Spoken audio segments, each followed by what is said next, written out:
आवाज आपके बीच पहुंच रही है। यहाँ पे मंच सजा है और यहाँ पर एक तस्वीर रखी हुई है। फिर जिन्होंने संदेशा भेजा है, जिन्होंने ये जो खिलकत और जो है मजमा देख रहे हैं, इतने लोग यहाँ एक साथ बैठे हैं। आखिर उन्होंने जो कौन हमारे लिए इतना दुख और दर्द में बचाने के लिए तैयार बैठे हैं और कौन हमारी सच्चा मददगार है, कम से कम उनके जो फोटो लगी है क्यूआ करके एक बार अपना दर्शन अवश्य दें, क्योंकि ये मौका बार नहीं आता है। आप लोग सोच रहे होंगे कि अरे हमने तो बहुत सत्संग सुना है। हाँ सुने हैं, सुना, लेकिन उस सत्संग से जो दवाई खाएं और फायदा नहीं हो तो फिर दवाई बदलना पड़ता है, डॉक्टर भी बदलना पड़ता है। तो सबसे बड़ी बात तो यह है कि जिस सत्संग के माध्यम से सब लोग सुबह से आसपास के प्रचार कर रहे हैं कि जय नाम प्रभु का, आखिर इस नाम की महत्ता क्या है, क्या पड़ी। तो हम सब लोग बहुत नाम जानते हैं, हजार नाम लाख नाम, हरि के हजार नाम लाख नाम के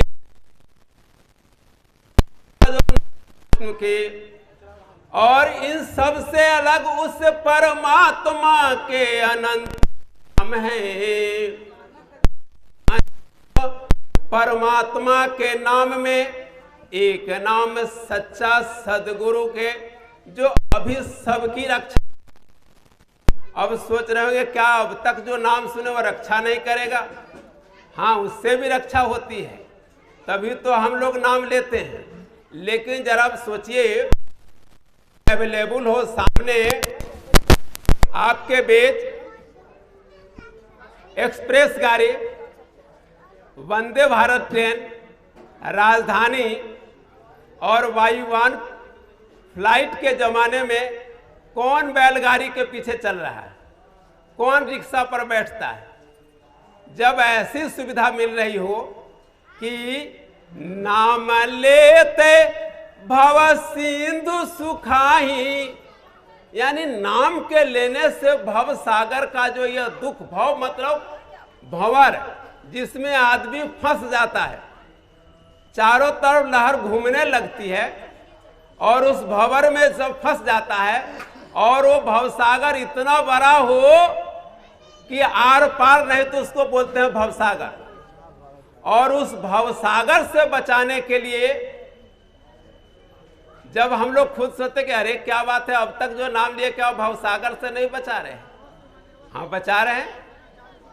जब हम सब लोग नाम लेते हैं राम जी का, कृष्ण जी का, हनुमान जी का, शिव जी का, विष्णु जी का, देवी जी का, देवता जी का, जब खुद ही कह रहे हैं कि 33 करोड़ देवी देवता, कई जगह तो लिखा 56 करोड़ देवी देवता।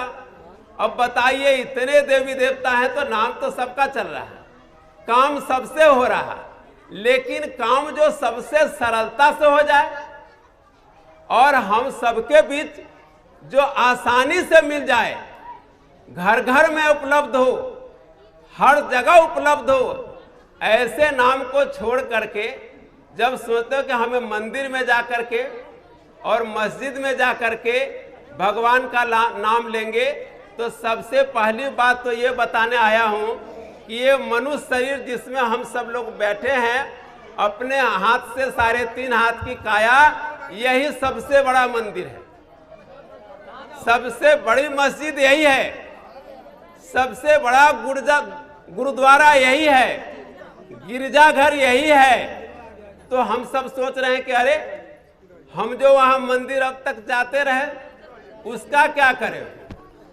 तो उसका आपको कुछ नहीं करना, जहां आप जाते हैं जाइए, अब तक जो नाम लेते हैं लेते रहिए, लेकिन उसमें से जब आपको अच्छे कैटेगरी में जो वक्त के समय समय पर दुनिया में भगवान बदलते रहते हैं, अरे जब जैसा युग आता है इंसान बदलते रहते हैं, समय समय पर दुनिया में हम सबको बचाने के लिए प्रभु नाम बदलते रहते हैं। तो प्रभु का नाम क्यों बदला जाता है? क्योंकि जब कबीर साहब आए उन्होंने सबको साहब नाम, उसके बाद सत्यनाम, उसके बाद राधा स्वामी जी का, नानक साहब आए तो साहेब नाम। इतने नाम जब आए समय के साथ महात्माओं ने जगाया और लोगों का कल्याण किया, लेकिन अब जय गुरुदेव नाम की आवश्यकता इसलिए पड़ी क्योंकि आगे ऐसा समय आ रहा क्योंकि इसी नाम से रक्षा होगी।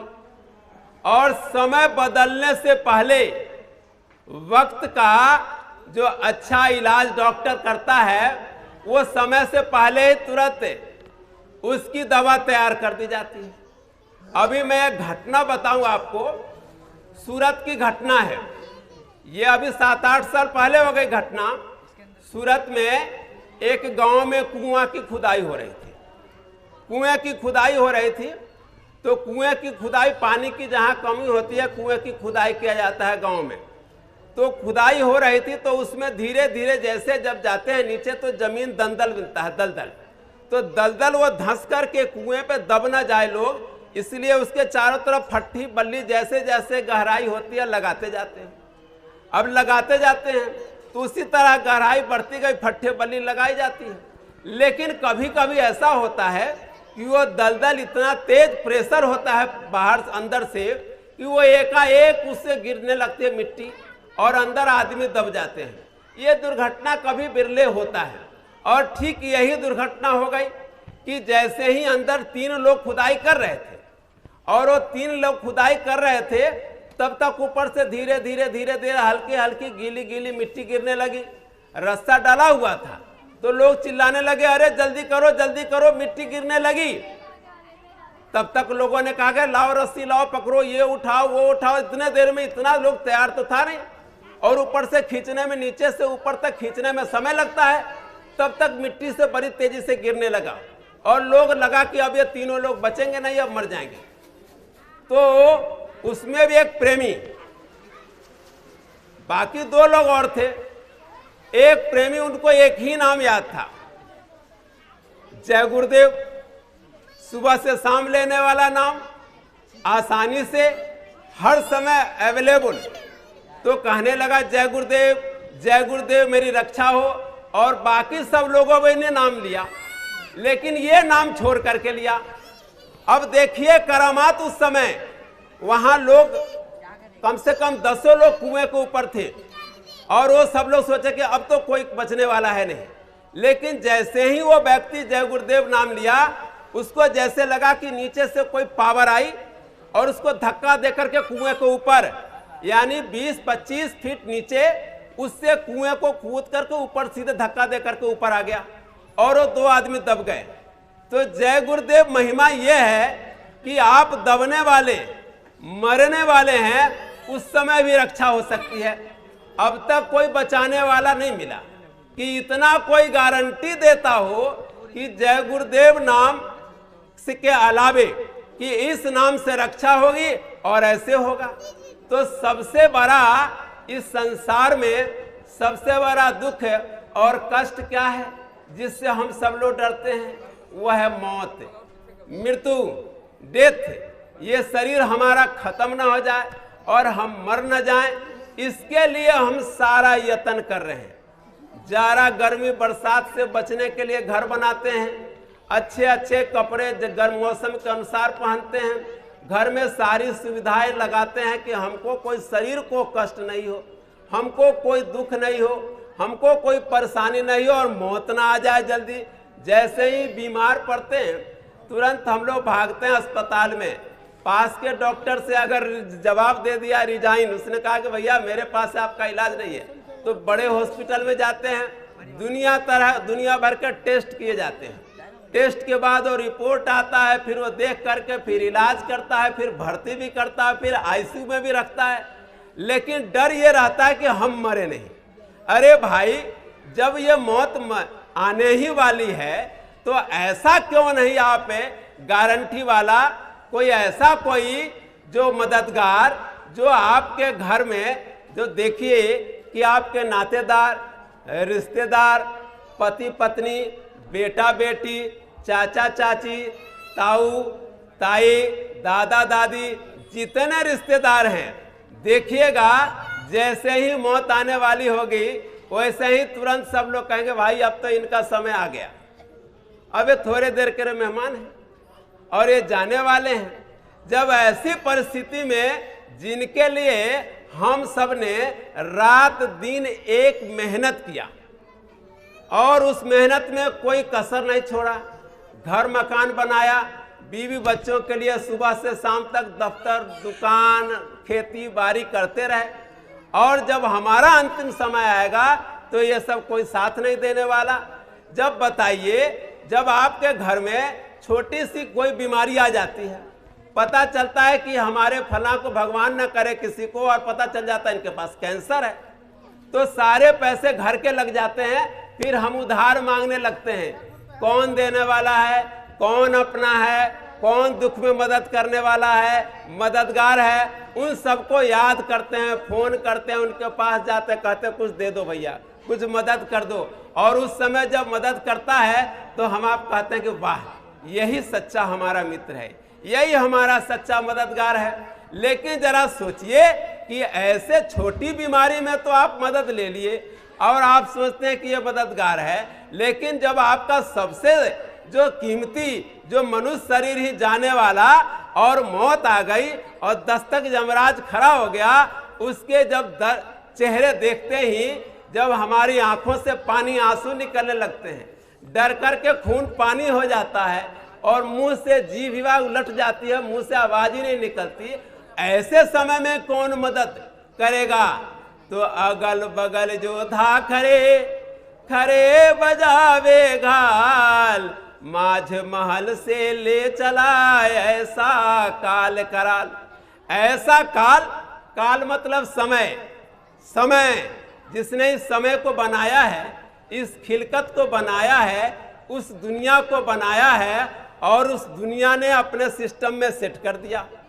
और ऐसा काल कराल जमदूत जब खड़ा हो गया और हमारे शरीर से एक एक करके प्राण निकलने लगे, नीचे से पैर ठंडा होता गया और शरीर में ऊपर जैसे जैसे यहाँ आए, और जैसे ही ये दोनों आंखों के बीच जीवात्मा बैठी है, जिसको रूह कहते हैं, जिसको ज्ञान चक्षु कहते हैं, जिसको दिव्य नेत्र कहते हैं, जिसको सोल कहते हैं, यही दोनों आंखों के बीच से जीवात्मा को निकाल करके शरीर से बाहर कर दिया जाता है।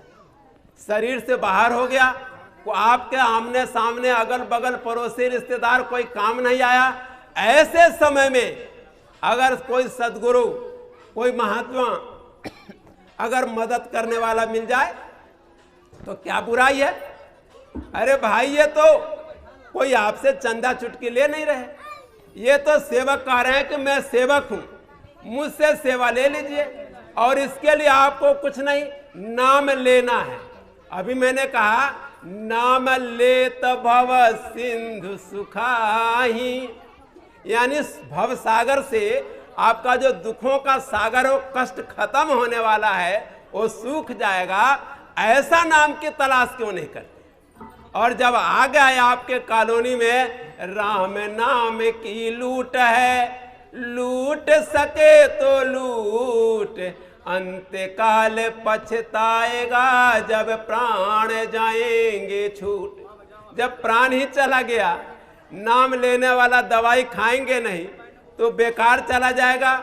इसलिए ये नाम की लूट आपके गली में, आपके मोहल्ले में आज हो रही है, इस सत्संग के माध्यम से। और वो वक्त के जगाया हुआ सबका मददगार नाम जय गुरुदेव नाम, इसकी महत्ता जब आप टेस्ट करेंगे, जांच करेंगे, तब पता चलेगा।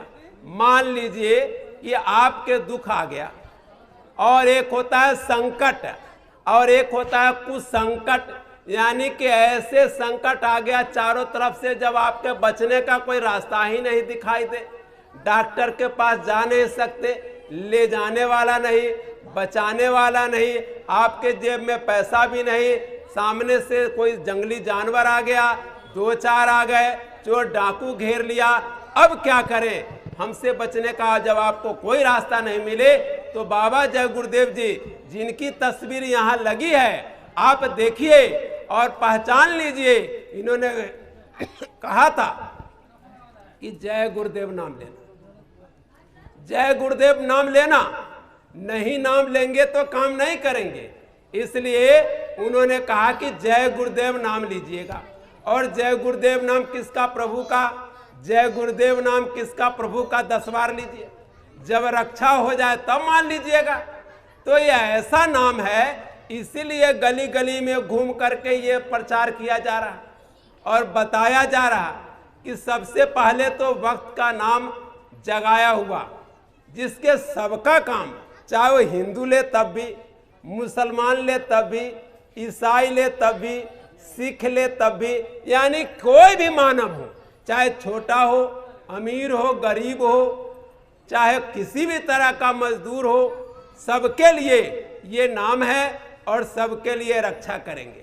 लेकिन ये तो हुआ कि रक्षा तो होगी संकट से, लेकिन आखिर ये मनुष्य शरीर जो इतनी सी जनमत देख रहे हैं, इतने लोग इकट्ठे हैं, आखिर बाबा जय गुरुदेव जी बताते क्या है? तो सबसे सही और सच्ची बात, एक निशाना उनका कहना यह है कि ये मनुष्य शरीर किराए का मकान है। किराए का मकान का मतलब कि कुछ दिनों के लिए मिला है। ये जो हम सोच रहे होंगे कि पहले कहाँ थे, इसके बाद कहाँ जाएंगे, कुछ नहीं पता, अंधेरे में तीर चला रहे। अब तक कोई किताब में लिखा हुआ नहीं मिला। बहुत सारे वेद, 4 वेद हैं, 108 उपनिषद हैं और 18 पुराण हैं, महाभारत है, रामायण है, रामचरितमानस है, कुरान है, बाइबल है, ग्रंथ बहुत सारे पढ़े हैं, लेकिन हम सब लोगों के पास फुर्सत ही नहीं है पढ़ने का। सिलेबस में भी नहीं है कहीं, जो स्कूल कॉलेज के किसी सिलेबस में हो, यहाँ पढ़ाई दिया जाता हो, उतना पढ़ने का फुर्सत नहीं है, समय नहीं है, और किताबें इतनी अधिक है कि कौन सा किताब पढ़े, वेद पढ़े कि उपनिषद पढ़े। बहुत सारे चीज संस्कृत में लिखे हैं ओरिजिनल रूप में, और अब उनका अनुवाद भी आ गए हैं, लेकिन पढ़ने का टाइम नहीं। अब सब लोग मोबाइल में यूट्यूब देख रहे हैं, फेसबुक देख करके सोच रहे हैं कि यहीं से सत्संग सुन लिए डायरेक्ट, अब तो हम पक्के महात्मा हो गए। तो सच्ची और सही बात यह है कि ये मनुष्य शरीर किराए का मकान है। एक दिन सबको छोड़कर जाना पड़ेगा, और जाने से पहले हमको अपना काम करना चाहिए। अब सोचेंगे कि क्या भाई, तो हम लोगों ने अपना काम करने के लिए वादा कहीं से किया था, कहीं हम लोगों ने इकरार किया था, अब प्रभु कृपा करहु ही भांति,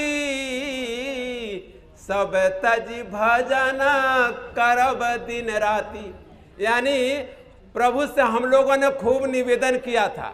जब माँ के गर्भ में पिंड तैयार हो गया 4.5 महीने का, तो उसी मांस के लोथरे में जीवात्मा को रख दिया गया, और उस समय जीवात्मा को होश रहता है कि पिछले जन्म में हम कहाँ थे, और पिछले जन्म में कौन कौन से जन्म के बाद हम ये मनुष्य शरीर मिला है।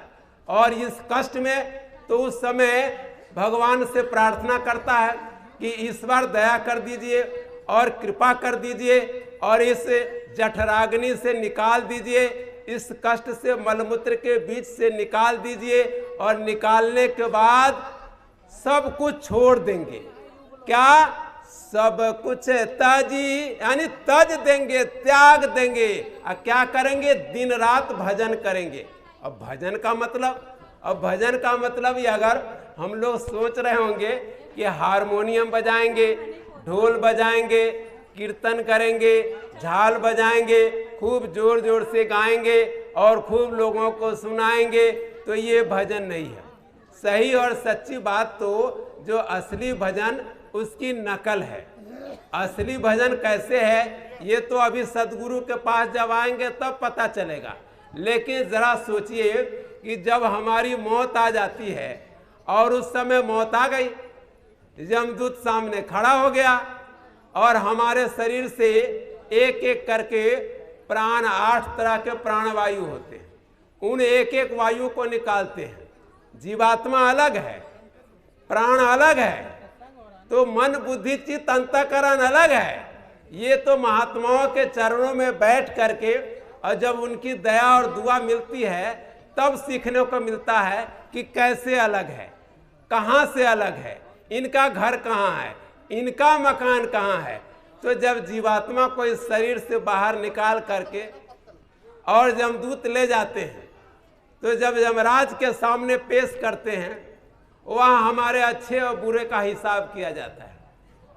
यानी कि अच्छे बुरे का हिसाब, अच्छे बुरे का हिसाब कितना, जरा सोचिए, इतना आसान नहीं है अच्छे बुरे का हिसाब इतना जल्दी। यहाँ वीडियो, जैसे हम लोग आजकल तो सीसीटीवी घरों में लगा लेते हैं और बाहर से देखते रहते हैं, उसकी रिकॉर्डिंग होती रहती है हमेशा 24 घंटे की, कौन किधर से आ रहा, कौन जा रहा, क्या कर रहा। वैसे ही हमारे कंधों पर भी जैसे ही ये जन्म लेते हैं, इस शरीर में उतरते हैं, वैसे ही चित्रगुप्त यानी गुप्त रूप में है, दिखाई नहीं देते, लेकिन फोटो चल रहा है, वीडियोग्राफी चल रही है और वो चित्रगुप्त महाराज वहाँ सामने जाकर के चिट्ठा पेश कर देते हैं कि देखिए जी, इस जन्म में तो इन्होंने ये किया। ऐसा नहीं है कि इसी जन्म का सिर्फ मिलेगा, बाकी और कुछ है ही नहीं। 3 तरह के कर्म होते हैं, एक तो संचित कर्म, दूसरा है प्रारब्ध कर्म और तीसरा है क्रियमान कर्म। तो संचित कर्म क्यों, ये प्रारब्ध कर्म, इसको क्या मतलब है?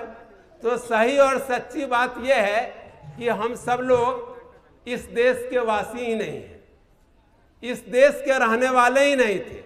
न ये जमीन था, न ये आसमान थी, न ये सूरज चांद सितारे थे, न ये धरती आसमान पानी, कुछ नहीं था।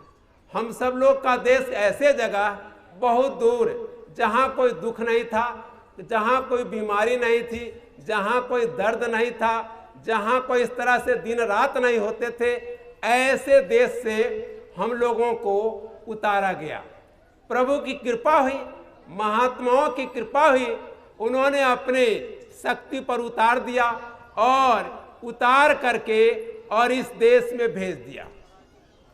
जब भेजा गया तो इस देश के मालिक ने कहा कि जाओ जाओ उस देश में और देख कर आओ कि वहाँ क्या है। लेकिन उन्होंने एक डोर दिया था, शब्द की डोर, कि इसको पकड़े रहना, और हम सब लोगों को उस डोरी पर उतार दिया गया। जब यहाँ आए तो जीवात्मा को यहाँ मन नहीं लगे, आत्मा यह मनुष्य शरीर में जब मन नहीं लगे, यहाँ क्या हो गया, बहुत सारी जीवात्माएं अपने घर में वापस लौट गई। तब देखे इस देश के मालिक काल भगवान, जिसको खुदा कहते हैं, जिसको गॉड कहते हैं, जिसको परमात्मा कहते हैं, उन्होंने देखा कि अरे हमने तो उस अनामी धाम से, उस सतलोक से, उस सचखंड से ये जीवात्माओं के भंडार को मांग कर लाए और यहाँ देखे कि अरे ये सब जाने लगे। तो उन्होंने ऐसी एक रचना बनाई, मनमोहिनी, मनमोहक रचना बनाई और इसमें फंसा दिया, अच्छे और बुरे का विधान बना दिया। और उन्होंने अपनी शक्ति से जगदम्बा के साथ और उसके बाद ब्रह्मा विष्णु महेश को पैदा किया अपनी शक्ति से, और उस शक्ति के द्वारा उन्होंने उनको कहा कि तपस्या करें। और तपस्या करने के बाद ब्रह्मा जी को उन्होंने कहा कि देखो जो मैं बोल रहा हूँ आप सब लिखते जाइए। इसीलिए और लिखते गए, और जिससे वेदों की रचना हुई, जिसको श्रुति बोलते हैं। श्रुति मतलब सुना गया, ब्रह्मा जी को दिखाई नहीं दिया। जब उन्होंने तपस्या किया तो न विष्णु जी को दिखाई दिए, न शंकर जी को दिखाई दिए, न ब्रह्मा जी को दिखाई दिए, लेकिन ब्रह्मा जी को आवाज सुनाई दी और उन्होंने कहा कि देखो जो मैं बोलता हूं लिखते जाइए, और वो लिखते चलेगा। और इस तरह से 1 लाख श्लोक, यानी कि जिसमें कहते हैं कि 80,000 कर्म कांड, 16,000 उपासना कांड और 4,000 ज्ञान कांड, 4,000 ज्ञान कांड, 1 लाख श्लोक से ये बना ये चारों वेद। लेकिन सही सच्ची बात ये है कि आज जो वर्तमान में जो वेद है उसमें बस 20,400 के आसपास ही सूक्ति बचे हैं, बाकी सब विलीन हो गए, समय के साथ विलीन हो गए। अब बताइए जिस 1 लाख में 4,000 ज्ञान का जो बचने का उपाय था, जिससे इस संसार से निकलने का उपाय था, उसमें से भी अब वो 20,000 ही बचा। और पता नहीं उसमें कौन सा बचने वाला है और कौन सा। तो कहे हैं श्रुति पुराण बहु कहे उपाई, अछूटे अधिक अधिक अरुझाई।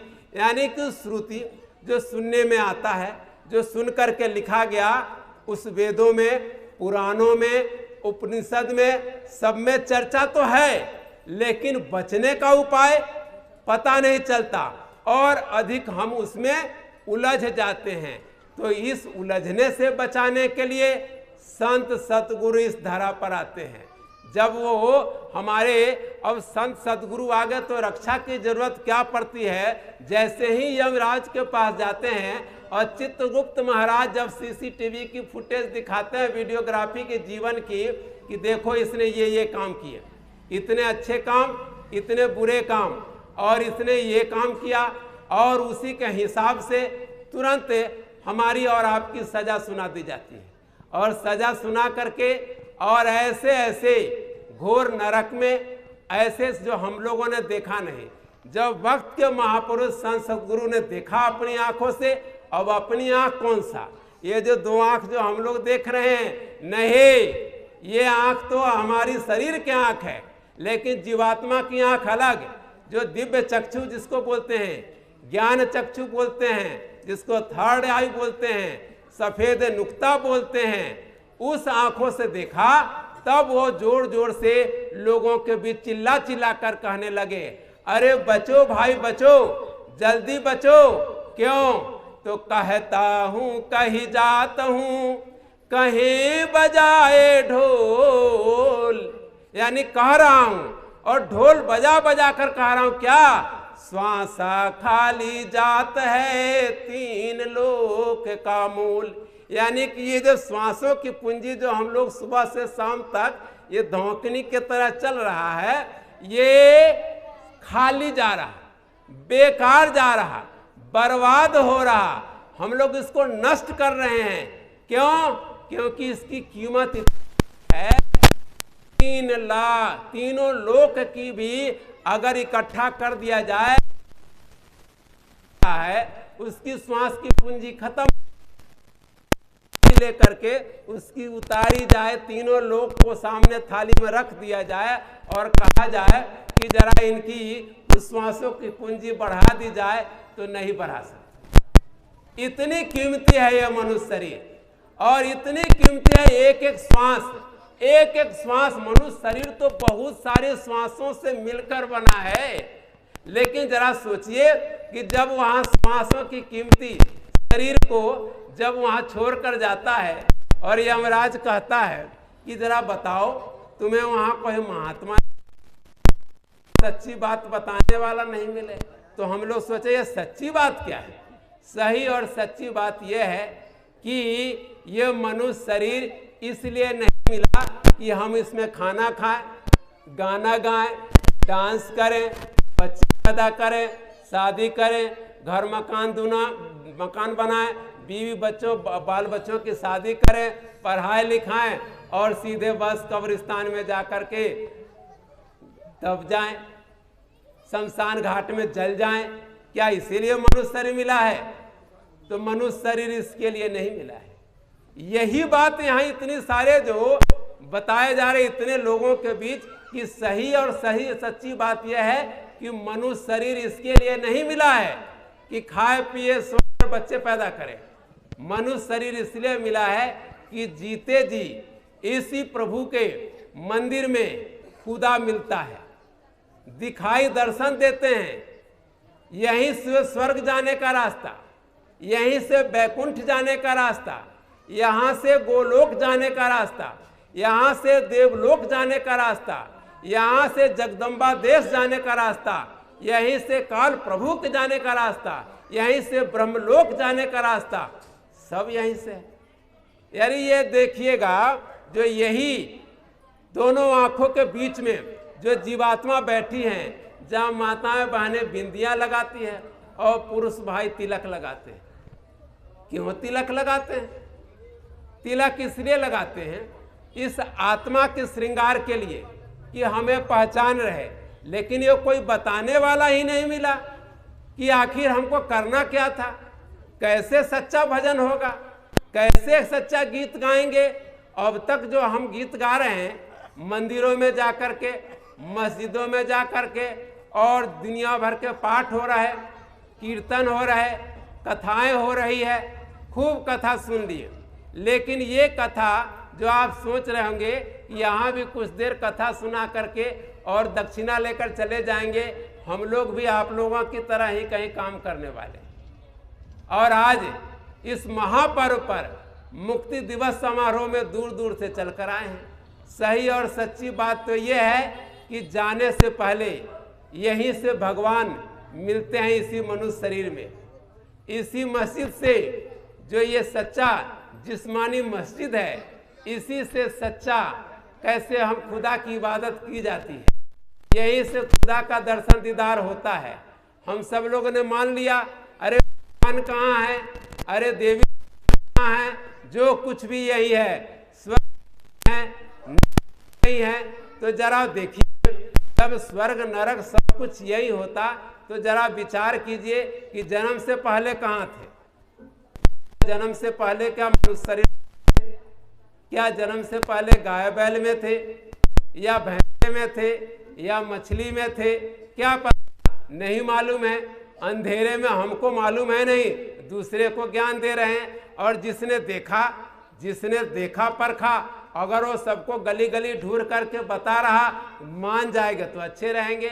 तो सही और सच्ची बात तो ये है कि यही इस मनुष्य शरीर का सच्चा मंदिर है, और इसी में भजन किया जाता है। इसी में सच्चा भजन कैसे किया जाता है, ये तो सदगुरु के पास उनके चरणों में आकर बैठना पड़ेगा। एक आदमी था, तो कहने लगा, मैं बहुत पूजा पाठ करता हूं, लेकिन देखता क्या हूं कि जैसा मैं चाहता हूं वैसा।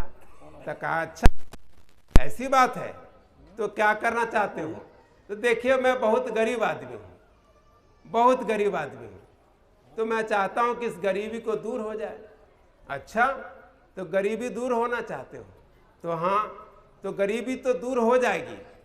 लेकिन महाराज ये देखता है, वो महात्मा जी खड़े थे सामने, तो आदमी कहने लगा, देखिए महात्मा जी, आपके पास मैं आया हूँ गरीबी दूर करने।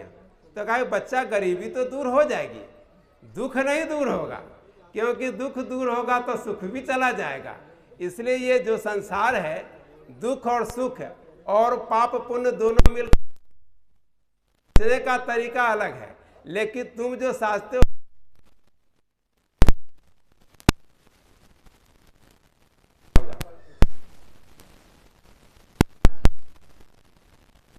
है, पूरा कर देता है। लेकिन सब लोग तंग आकर के इसको फेंक करके चले गए। सब लोग आए और इसको फेंक करके चले गए। क्यों? इस चिराग में क्या है? अरे मैं तो कहूंगा ये चिराग मत छूना, इसको मत लेना। कहा कि ना ना ना ना, कोई बात तो जरूर है महात्मा जी, आप कह रहे हैं पूरा दुख नहीं दूर होगा, सुख भी चला जाएगा। हम तो चाहते हैं पूरा ही दुख खत्म हो जाए। पास तो कुछ देर बैठना पड़ेगा, सत्संग भी सुनना पड़ेगा। कहना कि इतना समय नहीं है। मैं तो ये चिराग लेकर भगा, और भगा चिराग लेकर के। और जैसे ही घर पे गया तो पति पत्नी दोनों कहा कि देखो ये गए हैं महात्मा जी के पास से ये चिराग लेकर आया हूं और देखो ये चिराग है, तो क्या करें, देखो इससे जो मांग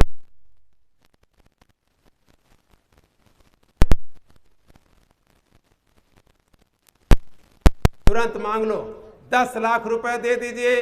तुरंत बगल में कोठरी का दरवाजा खुला और आवाज आई, देखो 10 लाख इस पेटी में रखा हुआ है, 10 लाख इस पेटी में रखा हुआ है। तो तब तक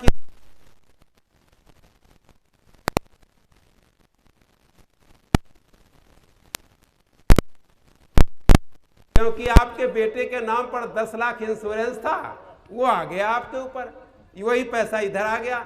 तो आदमी कहने लगा उसकी माँ के, अरे ऐसे आग लगो इस 10 लाख का, मेरा बेटा ही नहीं रहा तो क्या करें।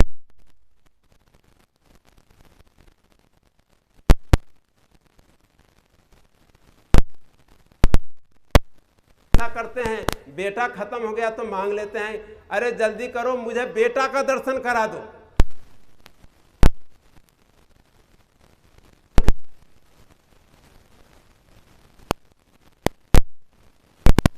देने लगा, मैं आ गया, मैं आ गया, देखो माँ मैं आ गया, देखिए पिताजी मैं आ गया। अब वो सोचे किधर हो, अरे तुम किधर हो, किधर से आवाज दे रही हो।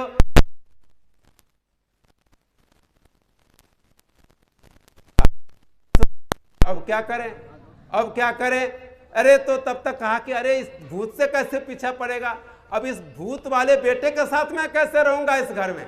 तो कहा कि अरे कुछ इससे बचो, वो भूत से बचाओ, कैसे करें। तब तक उसने तीसरा मांग लिया कि इस भूत से बचाओ, ये भूत को भगाओ।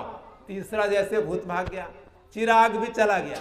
एक चिराग से 3 ही बार मांग सकते थे। तो वैसे ही हम लोग फंसे हैं, एक ही सोचते हैं कि अपना काम हो जाए। अरे अपना काम इतना आसानी से नहीं है कि जो हम सब सोच रहेंगे कि अपना काम हमारा घर बनाना और इससे जो पढ़ाई लिखाई करके हम जो अर्जन कर रहे हैं, ये नहीं है, ये लालच है। हम लोग कैसे फंस गए जरा सोचिए। एक उदाहरण, जैसे बंदर को फंसाने वाला होता है, वो छोटी सी मटकी रखता है और उस मटकी में क्या करता है कि कुछ चने के दाने उसमें डाल देता है, ऊपर से मुंह उसका छोटा होता है और उसके मटकी को बांध करके खूंटे से बगल में रस्सी से बांधे रहता है। बंदर उसे चने के लालच के दाने, चने के दाने के लालच में आता है, देखता है अरे अंदर है, अंदर इसके अंदर देखता है। जैसे ये देखता है अंदर हाथ घुसाता है, अंदर घुसा करके और हाथ ऐसे जबरदस्त बांध लेता है। मस्त उसके हाथ में तो आ गया चना, अब खुश हो गया। लेकिन अब हाथ निकले कैसे, मटकी में फंस गया। अब मुट्ठी खोले तो हाथ निकले, अब मुट्ठी बंधा रहे तो हाथ निकले नहीं। तो अब उसी में जोर जोर से चिल्ला रहा, ची ची कर रहा, हाथ बांधे हुए, हाथ मुट्ठी बांधे हुए कि चना निकाल लो इसमें, लेकिन निकल नहीं रहा। ठीक वही हाल हम तब तक मदारी वाला आता है और बंदर को पकड़ के जेल खाने में डाल देता है। हम लोगों की हालत भी यही है, इसी मनुष्य शरीर में बैठे हैं और इसी बंदर जो ये मटकी है, हमारा जो ये काल माया के देश में जो घर मकान दुकान बीवी बच्चे अड़ोस पड़ोस नातेदार रिश्तेदार बिजनेस व्यापार मकान खेती बाड़ी,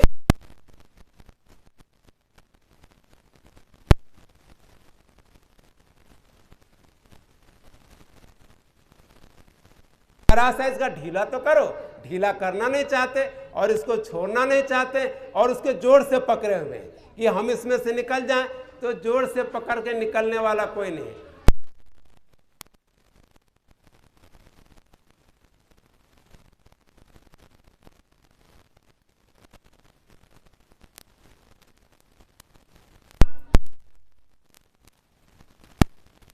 को काट करके लाता था और शाम को शहर में बेचता था। बस उसका यही काम था, यही काम था। सुबह से शाम तक लकड़ी काटना, शाम को बेचना, इसी से उसका जीवन यापन। उसके रास्ते में जंगल आने जाने के रास्ते में एक महात्मा जी का आश्रम था।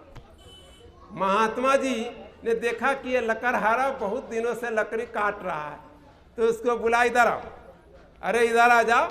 तो उसने कहा अच्छा हाँ बताइए महाराज। उनके पास गया, चरणों में दंडवत प्रणाम किया, कहा कि हुजूर महाराज बताइए।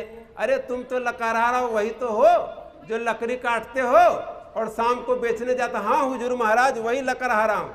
अरे तो लकड़ी कब तक काटोगे, ये लकड़ी कब तक काटोगे, जहां लकड़ी काटते हो उसी से आगे बगल में थोड़ा सा 1 किलोमीटर और चले जाना, वहां चंदन का बाग है, चंदन का जंगल है। अरे चंदन की लकड़ियां काट कर ले जाओगे तो ज्यादा बिकेगा, ज्यादा पैसे कमाओगे। अच्छा महाराज, यही तो बात मुझे ही पता नहीं, मैं इतने दिनों से इसी जंगल में हूँ और चंदन का बाग देखा नहीं। तो कहा क्या करना, तो अरे जाओ उसी में आगे चले जाना। अब वो पता मिल गया, अब वो आगे गया तो देखा कि यहाँ चंदन के पेड़ ही, चारों तरफ चंदन के चंदन ही पेड़ है, चंदन के ही पेड़। तो उसने कहा कि अब वही काट करके, अब चंदन के पेड़ काटता था और शहर में जाकर उचित दाम में चंदन की लकड़ियों को बेचता था। धीरे धीरे धीरे धीरे वो बहुत अमीर हो गया। अब वो रोज का काम वही था, चंदन की लकड़ी काटना और शहर में जाकर बेचना, चंदन की लकड़ी काटना और बेचना। तब तक एक दिन महात्मा जी फिर दिख गए, तो उन्होंने कहा अरे सुनो सुनो सुनो सुनो, इधर आओ इधर आओ। अरे तुम वही लकड़हारा हो ना जो लकड़ी काट कर बेचते थे? तो हाँ महाराज है वही हूँ। तो अब क्या कर रहे हो? तो हुजूर आपने बताया था चंदन की बाग आगे है, चंदन की लकड़ी काट कर बेचता हूँ। अरे मूर्ख कहीं का, अरे चंदन की लकड़ी कब तक काट करके बेचते रहोगे? तो हुजूर मैं अब क्या करूं? अरे जहां तुम चंदन की लकड़ी काटते हो उसी से थोड़ा सा आगे आधे बाएं तरफ जाना और दाएं तरफ होना, 1 किलोमीटर और चले जाना, तो वहीं पे चांदी की खान है, चांदी की खान है, उसी से खुदाई करो और चांदी बेचो। कहा कि अच्छा, ये तो मुझे पता ही नहीं चला, आज से मैं यही करता हूँ। और थोड़ा सा आगे गया, बाएं गया दाएं गया, 1 किलोमीटर सामने चांदी देखा कि अरे चांदी का खान है, तो चांदी ले जाकर बेचने लगा। अब बताओ, जो लकड़ी काटता था, चंदन बेचता था, अब वो चांदी बेचने लगा, तो उसके तो और अमीर हो गए, बड़े सेठ कहलाने लगे। अब कभी कभी आता था जंगल में चांदी लाने। तो एक दिन फिर महात्मा जी, कुछ दिन 6 महीने बीत हो गए, तो महात्मा जी ने देखा कि अरे इधर आओ इधर इधर, तो सुना, अरे तुम वही लकड़हारा हो ना जो लकड़ी काटते थे, चंदन बेचते थे? अरे तो क्या कर रहे हो? हुजूर महाराज आपने तो कहा था कि चांदी बेचना है, चांदी ले जाता हूँ, चांदी बेचता हूँ। अरे मूर्ख कहीं का, तू मूर्ख ही रहेगा। अरे चांदी कब तक बेचोगे? अरे थोड़ा सा आगे चले जाना, जहाँ चांदी खोदते हो उसी से दाएं तरफ आधा किलोमीटर आगे जाना, तो वहाँ सोने का खान है, सोने का खान है, सोने निकालो, सोना बेचो। कहा कि अच्छा महाराज, मैं आज ही से बेचता हूँ। और जब आगे गया दाएं और आगे आधा किलोमीटर गया, देखा कि अरे सोने का ही खान है, तो सोना बेचने लगा। तो कहा कि अब सोना, अब तो कभी कभी आता था, एक बार जाता था, खूब भर करके सोना कुछ दिन। अब तो उसके चर्चे एक शहर का बड़े बड़े शहरों में चारों तरफ सोने की सप्लाई देश विदेश होने लगा और इतना महासेठ बन गया। कहा कि अब कभी कभी आता था।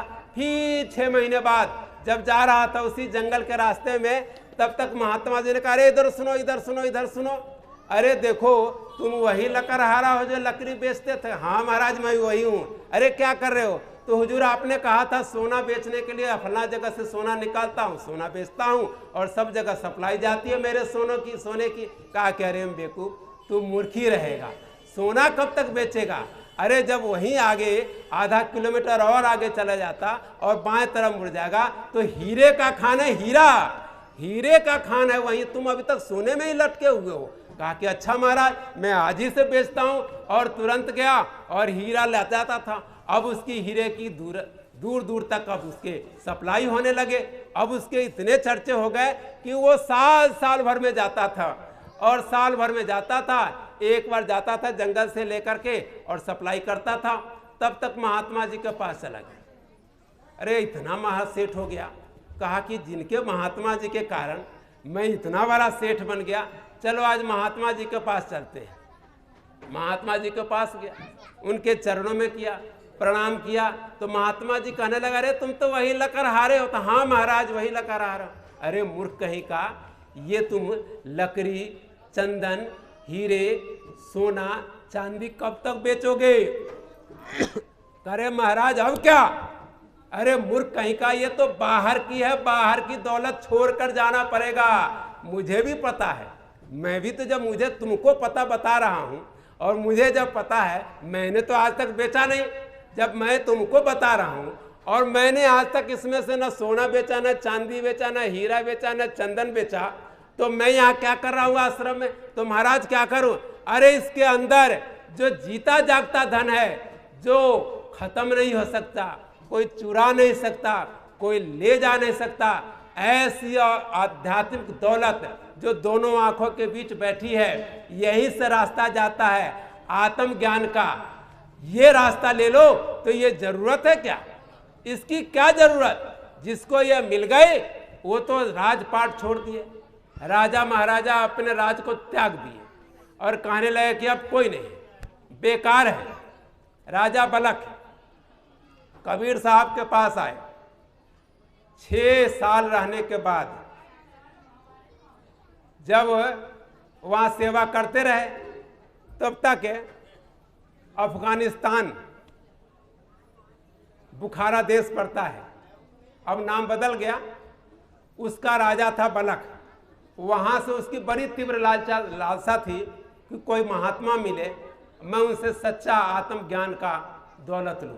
पता चला कि कबीर साहब काशी में रहते हैं, तो वहां अपना राज छोड़ करके चला गया काशी में कबीर साहब के पास, और वहीं सत्संग सुनता था, सुबह शाम सेवा करता था, झाड़ू लगाता था, दरी बिछाता था, आए गए लोगों का सत्कार करता था। तो 6 बरस के बाद उसको जब नाम की दौलत दे दी कबीर साहब ने, और सच्चा भजन करने लगा, जब पूरा हो गया 12 बरस के बाद वहां से कबीर साहब ने कहा कि अब जा सकते हो, और वहां से चल दिया। तो रास्ते में जब ये आया, इधर अपने देश की तरफ जा रहा था, उधर अफगानिस्तान अपने बुखारा देश की तरफ, तो यही पाकिस्तान में सिंधु नदी के किनारे था, तो उसका राज का सिंधु नदी के किनारा तक था। तो देखा कि उसके राज के कुछ मंत्री लोग उस रास्ते से गुजर रहे, और ये अपने महात्मा बने बैठे हुए उसी सिंधु नदी के किनारे। तो कहने लगे, मंत्री ने बड़े गौर से देखा कि अरे ये तो राजा बलक के जैसा कुछ दिख रहे हैं, जो राज छोड़कर चले गए थे महात्मा की खोज में। तो गए और उन्होंने कहा कि महाराज आप राजा बलक हो? तो कहते हैं बलक नाम तो जानते हैं, नाम तो मेरा बलक ही है। तो अरे महाराज आप इतने दिन से यहाँ हैं, हम लोग बहुत ढूंढ रहे हैं, चलिए और चलिए अपने देश, आपका राज अभी भी आपके राज सिंहासन खाली है, आपकी प्रतीक्षा कर रहा, और आप चलिए वहाँ। कहा कि अरे वहाँ क्या जाकर करूँ? तो नहीं नहीं आपको चलना पड़ेगा, आपको अभी ले चलूँगा। कहा कि अच्छा तो क्या करोगे? तो कहा कि ऐसा चलूँगा, लेकिन सही सच्ची बात तो यह है कि देखो ये सुई है, ये सुई पानी में फेंक दिया, और सुई पानी में फेंक दिया और मंत्री से कहे कि जरा ढूंढ कर लाओ। तो कहा कि महाराज ये सुई इतनी गहरी पानी में कहाँ चला गया, कौन ढूंढ सकता है, कैसे पता चलेगा? अरे ऐसी सुई तो हजारों सुई मिल जाएगी, चलिए अपने राज में, वहाँ सुई बहुत मिलेगी। कहा कि अच्छा तो तुम मेरा एक काम नहीं कर सकते? देखो मेरा सुई तुम नहीं कर सकते तो कोई और कर सकता है। और उन्होंने एक आवाज़ दी और तुरंत एक मछली उधर से सुई को अपने मुंह में दबाई, सामने आ गई। कहा कि देखो जो मेरी आज्ञा, मेरा कहना ये मछली तक मान रहा, जो तुमसे नहीं हो सकता, ऐसे राज्य को छोड़ करके तुम्हारे छोटे से राज्य को कौन जाएगा, कौन जाएगा? तो महात्मा तो ऐसी दौलत देना चाहते हैं, ऐसी कीमती दौलत हमारे अंदर है, लेकिन हमको पता ही नहीं। जैसे जीवात्मा के ऊपर इतनी बत्ती जल रही है, लेकिन पता ही नहीं, आंख बंद करते हैं अंधेरा दिखता है, किधर है क्या है किधर है कुछ नहीं पता, अंधेरे में खोज रहेंगे भगवान मिल जाए, ऐसे नहीं मिलते भगवान। भगवान के लिए जिस तरह से पावर हाउस उधर से आ रहा, लेकिन कोई तार आपके घर से जोड़ने वाला नहीं होगा तो बल्ब नहीं जलेगा, चाहे बल्ब में जितना पावर हो, चाहे 10 वाट का हो, 100 वाट का हो, 1000 वाट का हो, ट्रांसफार्मर से तार जब जोड़ने वाला कोई आदमी सदगुरु नहीं मिलेगा तो वो बल्ब नहीं जलेगा, वो ऐसे ही बल्ब शीशे का शीशा लटका रहेगा। तो श्वासा खाली जात है 3 लोक का मूल, तो ये श्वास खाली जा रहा है, बेकार जा रहा, क्योंकि इसको जगाने वाला अगर सदगुरु नहीं मिला, तार जोड़ने वाला नहीं मिला, तो बेकार जा रहा है और बेकार चला जाएगा। इसके लिए चाहिए कि सदगुरु से ऐसे जैसे मिले, उनके चरणों में बैठ करके हम लोग सोचते हैं कि बड़ा काम आसान है। इतना आसान नहीं है काम, इतना आसान होता तो बहुत। अरे भाई, आसानी से कोई चीज़ अगर मिल जाए तो उसकी कीमत नहीं होती। आसानी से अगर कोई कीमती चीज़ मिल जाए, आप देखते हैं सब्जी जो बेचने वाला होता है वो गली पे, मोहल्ले में, रोड पर, साइकिल पर भी बेच रहा है, लेकिन हीरे और सोने का कोई साइकिल पर बेचता है, कोई रोड के किनारे हीरे सोने की दुकान लगाता है? नहीं लगता। वो अंदर शोरूम में, अंदर लॉकर में रखा रहता है, वहाँ पहरेदार लगे होते हैं, वहाँ पर द्वारपाल खड़े होते हैं, और तब वो अंदर जा कर के जाते हैं और सोचते हैं कि चलो, तब खरीदते हैं। लेकिन महात्मा ऐसे नहीं होते, इतनी जल्दी नहीं देते। वो आपको देखता है कि अरे दूर से आए हैं, एक गर्मी में आए हैं, प्यासे होंगे, तो पानी आपको देता है, आपको कोल्ड ड्रिंक देता है, आपको चाय कॉफ़ी देता है, तो हम सोचने लगते हैं अरे फलाना के पास तो चाय अच्छी मिलती है, कोल्ड ड्रिंक अच्छी मिलती है। अरे महात्मा परमात्मा के दीदार में, महात्मा के पास जब जाते हैं तो उनके दौलत होते हैं नाम रतन धन, वो असली दौलत होते हैं। वो चाय, और जिस तरह से जौहरी के पास जाते हैं तो हीरे और सोने की दुकान होती है, माल उसमें वो बेचता है, वो कोल्ड ड्रिंक नहीं बेचता, वो चाय नहीं बेचता। वो तो उतने पावरफुल होते हैं कि वो आज्ञा देता है पीछे से, तुरंत बाहर वाले से किसी से मंगवा देता है चाय, तुरंत किसी से कोल्ड ड्रिंक मंगवा देता है। उसके यहाँ चाय नहीं बनती, उसके यहाँ कोल्ड ड्रिंक नहीं बनती, लेकिन वो इतने समर्थ होते हैं कि आपको चाय और कोल्ड ड्रिंक दे देंगे, आपको मंगवा दें। और हम लोग सोचते हैं कि अरे महात्मा के पास जाएंगे तो कोल्ड ड्रिंक।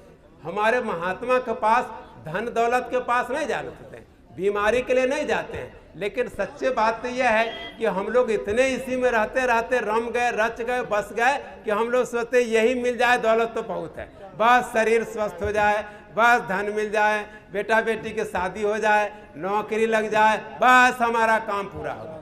नहीं, ये काम पूरा नहीं होगा। इसमें आपको इस तरह से अगर धोखा खा जाएंगे तो ये धोखा खा जाएंगे। तो धोखा से बचने के लिए एक कहानी और सुनाऊंगा, उसके बाद हमारे बीच मिश्रा जी बैठे हैं, वो पूरी बात बताएंगे। मैं तो बीच में ऐसे ही श्रीवास्तव